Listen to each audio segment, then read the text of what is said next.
আসসালামু আলাইকুম রহমতুল্লাহি ওবরাকাত। নুরানি কায়দার ৩য় নম্বর পৃষ্ঠা। আপনি যদি এই পড়াগুলি শিখতে পারেন, চিনতে পারেন, তাহলে অবশ্যই কোরআনুল কারীম আপনি পড়তে পারবেন। নুরানি কায়দার আপনার ৩য় নম্বর পৃষ্ঠা, ৪র্থ নম্বর পৃষ্ঠা, এই হরফগুলি যে চিনতে পারবে, শিখতে পারবে, কোরআনুল কারীম পড়া তার জন্য একেবারে সহজ, ইজি হয়ে যাবে। তো যাই হোক, আমরা এই পড়াগুলি আজকে শিখব।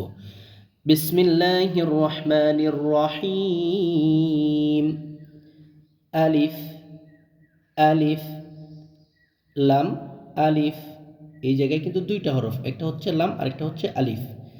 লাম আলিফ, লাম আলিফ, বা আলিফ, এক দাঁত দিয়ে নিচে এক নোক্তা, বা পরের অংশটুকু আলিফ, বা আলিফ, লাম আলিফ, লাম লাম আলিফ, লাম আলিফ, লাম হা, লাম হা, লাম আলিফ, লাম আলিফ। দুইটা হরফ একত্রে লিখছে, হ্যাঁ, এটাকে বলা হয় মুরাক্কাব। দুইটা হরফকে সংযুক্ত করে লেখাকে বলা হয় মুরাক্কাব। ঠিক আছে।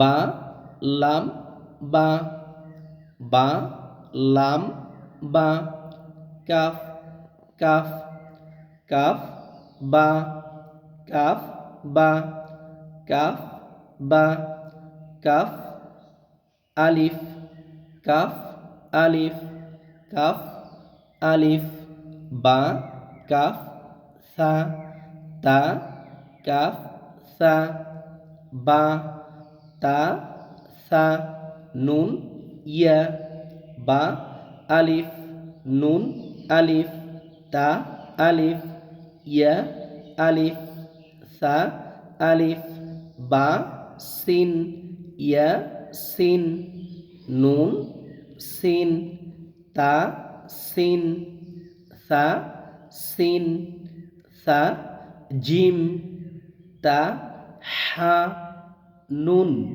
খ, ইয়া হা, ইয়া হা, বা জিম, বা জিম, ইয়া মিম, ইয়া মিম, বা মিম, নুন মিম, তা মিম, সা মিম, বা ইয়া, বা ইয়া, ইয়া ইয়া, নুন ইয়া, তা ইয়া, সা ইয়া, নুন বা লাম, নুন বা লাম, তা নুন লাম, বা ইয়া লাম, ইয়া তা লাম, সা সা লাম, নুন বা নুন। পরবর্তী ভিডিওতে আমরা নুরানি কায়দার ৪র্থ নম্বর পৃষ্ঠা পড়ব। আসসালামু আলাইকুম ওয়া রাহমাতুল্লাহি ওয়া বারাকাতুহু।